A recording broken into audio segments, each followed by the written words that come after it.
The twin suns hung low over the alien bazaar, burning the sky into deep shades of orange and red. The smell of dust, metal, and something sour filled the air.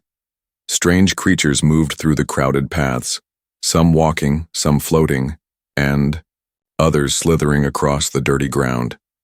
Ethan wiped the sweat off his forehead and pulled his jacket tighter. He didn't even know why he had come here. Maybe curiosity, maybe boredom, or maybe something deeper, something he didn't yet understand. Loud shouts filled the marketplace as auctioneers screamed prices for everything from weapons to starship parts, and sometimes even people. Ethan's stomach twisted when he heard the cries of beings being sold like cargo. He hated it. He hated everything about it. He was about to turn away when a new voice rang out from a corner stage.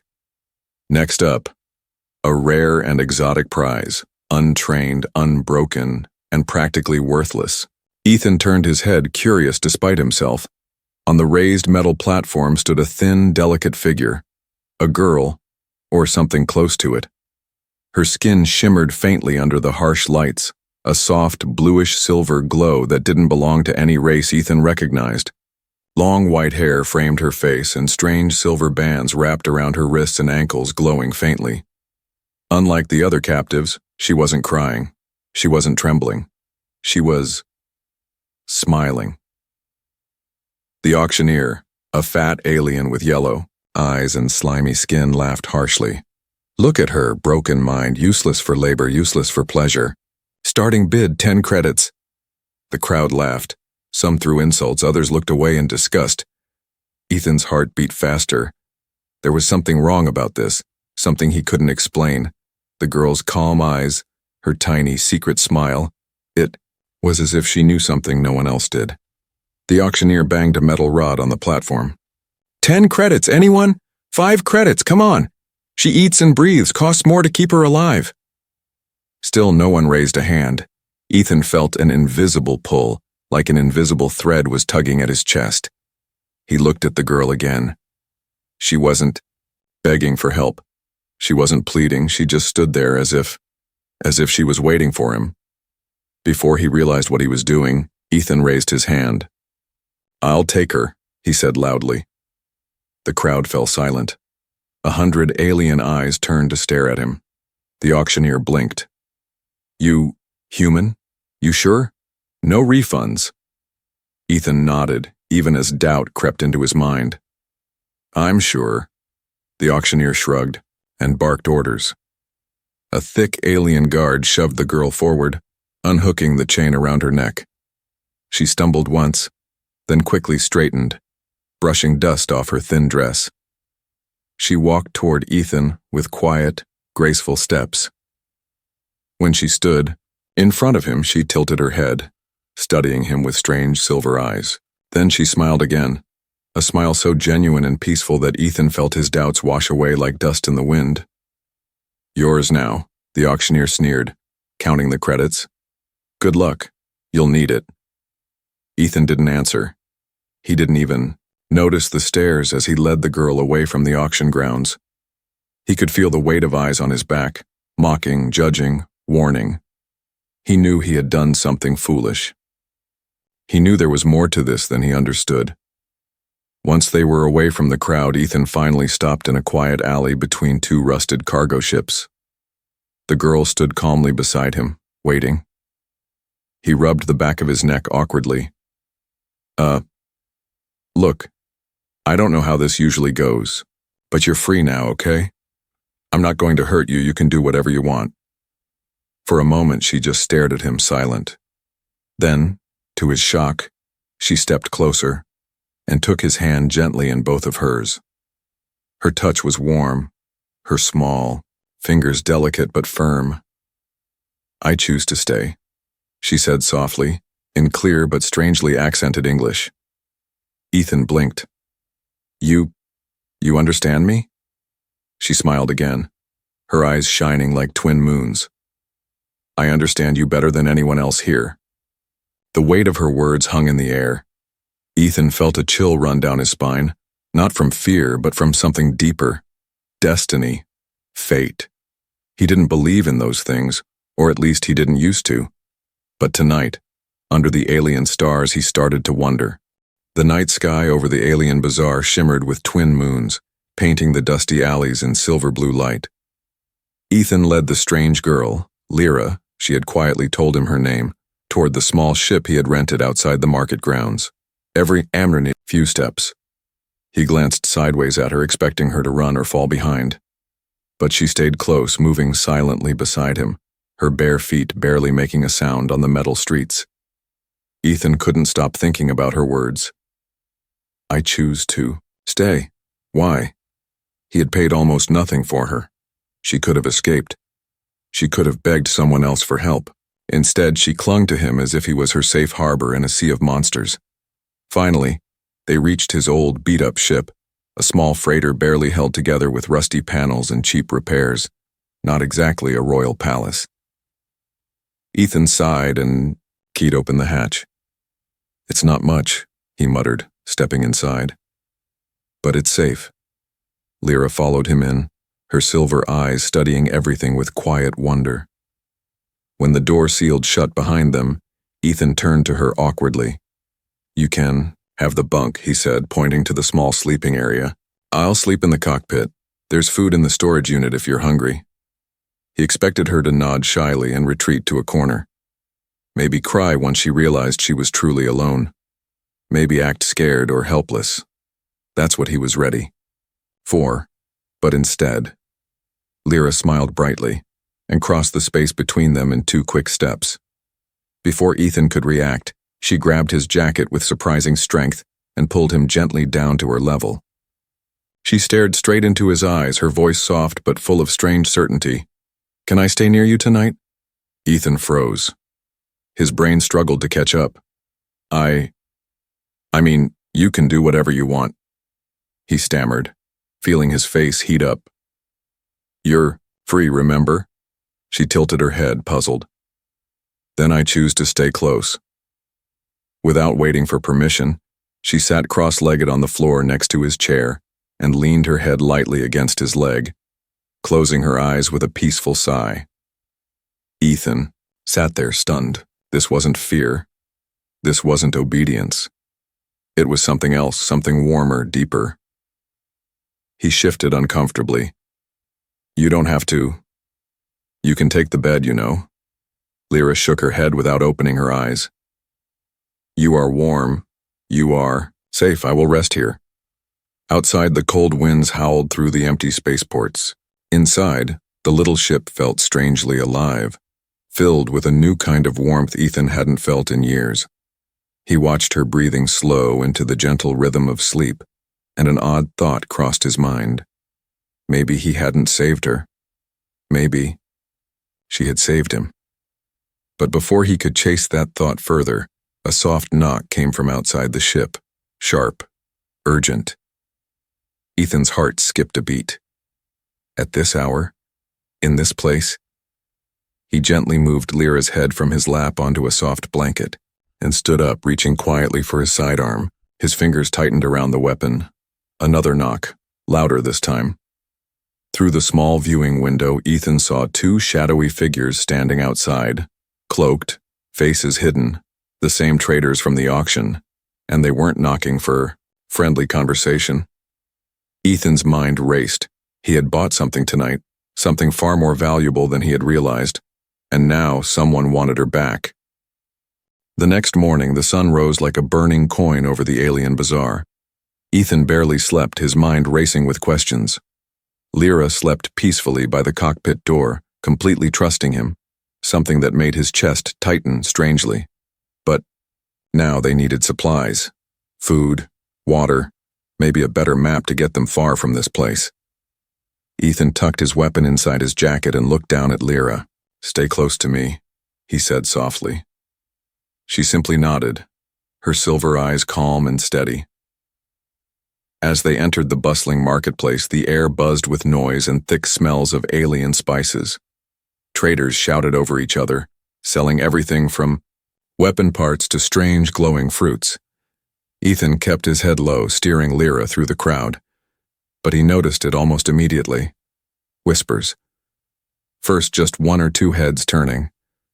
Then clusters of shady-looking traders nudging each other and pointing toward them. Toward Lyra. Ethan frowned. His hand rested naturally on the hidden gun at his side. Something was wrong.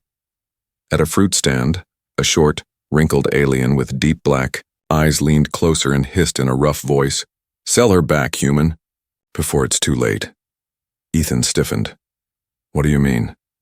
The alien only shook his head quickly and disappeared into the crowd, vanishing like smoke. A few steps later, another merchant, this one with golden skin and sharp teeth, offered Ethan a heavy bag of credits without even asking. "Give me the girl, triple what you paid, no questions." Lyra tightened her grip on Ethan's arm, her small fingers trembling slightly for the first time. Ethan narrowed his eyes. "She's not for sale." The merchant bared his teeth in frustration but didn't push further. Instead, he muttered something, under his breath, something Ethan barely caught. "Dead men can't spend credits." An icy feeling crawled up Ethan's spine. They weren't trying to buy her back because she was worthless. They wanted her because she was dangerous. Or valuable. Maybe both. He pushed forward faster, ignoring the market stalls, ignoring the stairs. They needed to leave. Now. But before they could reach the exit, a tall, armored figure blocked their path. His armor was black and scratched, and a heavy plasma rifle hung across his chest.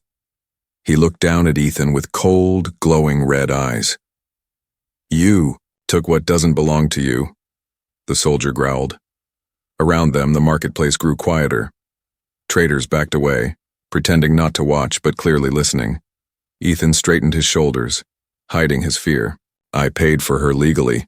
The soldier laughed, a hollow, metallic sound. "You bought a curse, human, and it will kill you if you don't give it back." Lyra stepped forward, placing herself slightly in front of Ethan. Her face remained calm, but Ethan saw her fists tighten at her sides. The soldier noticed too. "You still think she is just a slave?" he sneered. "You have no idea what she really is." Before Ethan could answer, the soldier turned and disappeared into the crowd, melting away, like smoke. Ethan exhaled slowly, heart pounding. He turned to Lyra. "What's going on?" he whispered. Lyra looked up at him, her silver eyes deep pools of mystery and sadness. "I am not what they told you," she said softly. "And soon, they will come for both of us." For the first time, Ethan realized he hadn't just made a simple mistake at the auction. He had stepped into a hidden war, and now he was part of it. The ship's engines hummed low as Ethan piloted the battered freighter away from the cursed marketplace. His hands gripped the controls tighter than necessary, his mind spinning with the warnings, the offers, the threats. Beside him, Lyra sat, quietly, hugging her knees to her chest. She stared out the small window, watching the stars slip past like falling snow. She hadn't spoken since they escaped the market. Ethan cleared his throat awkwardly. You want to tell me what's really going on?" Lyra didn't move. For a long moment he thought she might ignore him, but then, in a voice so soft it almost blended with the hum of the engines, she answered. "My chains," she said, touching the faintly glowing bands around her wrists, "were not meant to hold my body. They were made to seal my blood." Ethan frowned. "Seal your blood?" She nodded slowly. "I am not a servant, Ethan. I am a daughter of the Cerinthian house." The name meant nothing to him, but the weight in her voice made his chest tighten. "My father was a ruler," she continued. "But rivals wanted our line broken. They captured me, sold me as property to hide what I am." Ethan leaned back, trying to understand. "So you're royalty?" She smiled faintly. "Once. Now, I am something forbidden." She raised her wrists, and as she whispered strange words in her own language, the silver bands cracked, thin fractures running through them like ice on glass. Ethan jumped to his feet, reaching for his weapon. "Hey, wait, what are you doing?" Lyra opened her eyes, and for the first time Ethan saw the faint glow inside them, like a living star trapped in flesh. "I will not harm you," she said gently. You are the first soul who looked at me without greed and without fear." The cracked bands gave a soft pop and shattered, falling into dust at her feet. The ship's lights flickered. The very air around her seemed to shift, vibrating softly as if the universe itself recognized her freedom. Ethan's mouth went dry. You're not human." "No," Lyra said.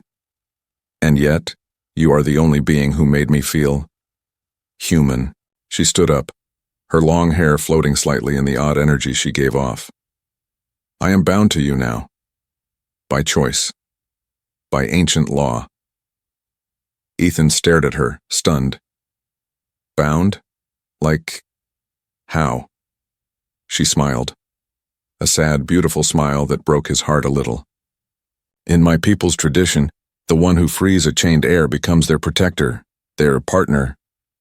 Ethan stumbled backward, hitting the wall with a soft thud. "Partner?" Lyra nodded calmly, stepping closer. "It is our law. And my will." Ethan looked into her shimmering eyes and realized something that made his heart pound in his chest. He wasn't her captor. He was her chosen one. But before he could speak, alarms blared across the ship. Warning. Tracking beacon activated. Hostiles approaching. Ethan cursed under his breath. "How? We left the market." Lyra's calm face hardened. "They marked me. They will not let me go easily." Outside the ship's window, tiny black dots appeared in the distance, growing larger by the second. Ships. Hunters. Coming for them. Ethan looked at Lyra, standing proud and unafraid in the center of the ship. For the first time, he truly saw her, not a slave, not a prize, but a storm wrapped in silk, and now she was his storm to protect or die trying. The ship rattled violently as Ethan pushed it to full speed, weaving through asteroid fields and broken satellites. Warning lights flashed across the control panel like angry eyes. Behind them, dark hunter ships closed in, black steel monsters, sleek and hungry. "They're gaining," Ethan shouted over the roar of the engines. Lyra stood calmly behind him, her long white hair dancing in the shifting gravity. No fear showed on her face, only a steady, quiet focus. "Don't run in straight lines," she said softly. "They are trained to predict movement. Think like water. Flow." Ethan gritted his teeth. Flow? He barely knew how to fly this bucket of bolts, let alone flow. But something in her voice made him trust her without question. With a deep breath, he yanked the controls sideways, sending the ship into a sharp spin. The hunters overshot, their plasma shots slicing harmlessly past the hull. Lyra smiled faintly. Good. But it wasn't over. Not even close. One of the hunter ships adjusted quickly, firing a harpoon-like tether toward them. The metal hook slammed into the side of the freighter with a deep, echoing clang. The ship jerked violently, pulled backward by the heavy chain. Ethan cursed. "They've got us." Lyra placed her hand lightly on his shoulder. "Let me." Before Ethan could ask what she meant, she moved to the airlock door. She reached into the ship's emergency locker, pulling out a long, ancient-looking staff, a relic he didn't even know the ship carried. Without fear, without hesitation, Lyra opened the outer hatch. Cold space rushed in, stealing the air from the room. Alarms screamed. Ethan barely managed to seal his oxygen mask in time, but Lyra didn't flinch. Standing at the edge of the open airlock, the stars shining behind her like a million torches, she raised the staff high. The metal bands on her arms shimmered, even, though they were broken now, as if answering her silent call. With a sudden flash of blinding light, she slammed the staff down onto the deck. The energy shot through the tether like lightning, racing back toward the hunter ship. Ethan watched in stunned silence as the enemy ship's engines sputtered, then exploded in a blossom of blue fire. The tether snapped, freeing their freighter instantly. Lyra closed the hatch calmly, her face glowing with power. Ethan stared at her, heart pounding. "Remind me," he said, gasping for breath. "Never to get on your bad side." She laughed, a soft musical sound that somehow made the cold terror of battle seem distant. But their victory was short-lived. Through the cockpit window, Ethan saw more blips appearing on the radar. Not 2, not 3, a dozen, maybe more, a whole fleet. Lyra stepped beside him, her expression serious now. "They know I am awake," she said. "They will not stop, not until they tear the stars apart to find me." Ethan swallowed hard. He had no army, no powerful ship, no magic blood, just himself, and this stubborn alien girl who had trusted him more than anyone ever had. He looked at her, standing proud and fearless in the flickering light. "You're not alone anymore," Ethan said quietly. He didn't know where those words came from. They just felt right. Lyra's silver eyes softened. For the first time, Ethan saw a small tear shimmer at the corner of her eye. But it didn't fall. Instead, she smiled. A real smile. One meant only for him. Outside, the darkness gathered. Inside, two hearts stood ready to face it together. The stars became a blur as Ethan pushed the ship harder than it was ever meant to fly. Engines whined in protest. Panels sparked. Every alarm screamed at once. But he didn't slow down. Behind them, the hunter fleet spread like a dark storm, chasing, across the endless night. Beside him, Lyra stood steady, her silver eyes locked forward, her white hair floating weightlessly in the thin gravity. She said nothing. She didn't need to. Her presence alone gave Ethan the strength to keep moving. The ship's nav system blinked weakly, warning of low fuel. Ethan cursed under his breath. "We can't outrun them forever," he said. "I know," Lyra answered calmly. Ethan glanced at her. Even facing certain death, she showed no fear, only quiet, fierce determination. He slammed his fist onto the emergency console. "There has to be somewhere we can hide, somewhere they won't follow." Lyra closed her eyes, thinking. Then she spoke. "There is a place," she said. "An old world. Abandoned long ago. Dangerous, forgotten, even hunters fear it." Ethan grinned grimly. "Sounds perfect." He punched the new coordinates into the system. The ship groaned but obeyed. As they dropped out of hyperspeed, a dead planet loomed ahead. Gray, cracked, and silent. Thick black clouds covered the skies, and massive ruins of ancient cities crumbled into dust. It was like looking at the bones of a once great empire. "No life signs detected," the ship's system announced. Ethan lowered the ship into a canyon between broken skyscrapers, hiding them beneath layers of twisted metal and stone. Silence fell. For the first time in hours, Ethan exhaled. They had escaped, for now. Inside the ship, the air was cold and still. The lights flickered weakly. Supplies were low. Fuel was almost gone. Ethan slumped into the pilot's chair, exhausted. His muscles ached. His eyes burned. He had risked everything for a girl he barely knew. But somehow, it felt right. Lyra sat beside him, folding her legs neatly, her hands resting in her lap. "Thank you," she said softly. Ethan shook his head. "Don't thank me yet. We're stuck here." She smiled faintly. "Better here, with you, than anywhere else, alone." Those simple words hit harder than any battle. Ethan looked at her properly. Now, not as a burden, not as a problem, but as someone who had lost everything, and still chose to trust him. He pulled a blanket from the storage locker and draped it over her small shoulders. "You need to rest," he said. "So do you," she replied, looking up at him. He chuckled tiredly. "Yeah, maybe." But neither of them moved away. Minutes passed in silence, broken only by the faint hum of the dying ship. Outside, winds howled through, the broken buildings like ancient ghosts. Finally, Lyra spoke, her voice almost a whisper. "I thought I would die alone," she said. "In chains, forgotten." Ethan swallowed hard. "You're not alone anymore." She reached out slowly, hesitantly, and took his hand. Her fingers were small and cold, but her grip was steady, strong. Together, they sat like that, two souls lost across the stars, finding warmth in each other's presence. No words needed, just a silent promise they would survive. Together.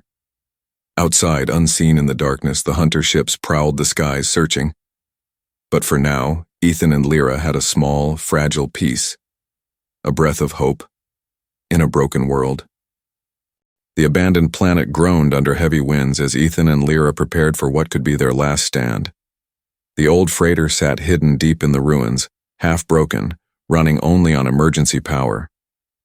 Above them, dark hunter ships hovered, scanning, searching, waiting. Ethan loaded the last energy cell into his pistol, knowing it wouldn't be enough if they came in force. Lyra stood beside him, barefoot on the cracked metal floor, her long silver hair whipping around her like a living storm. She wore no armor, carried no weapon, yet she looked stronger than any soldier Ethan had ever seen. "You don't have to stay," he said quietly. "You could run. Hide." Lyra smiled, a soft, glowing thing full of sadness and love. "I am not running anymore. Not without you."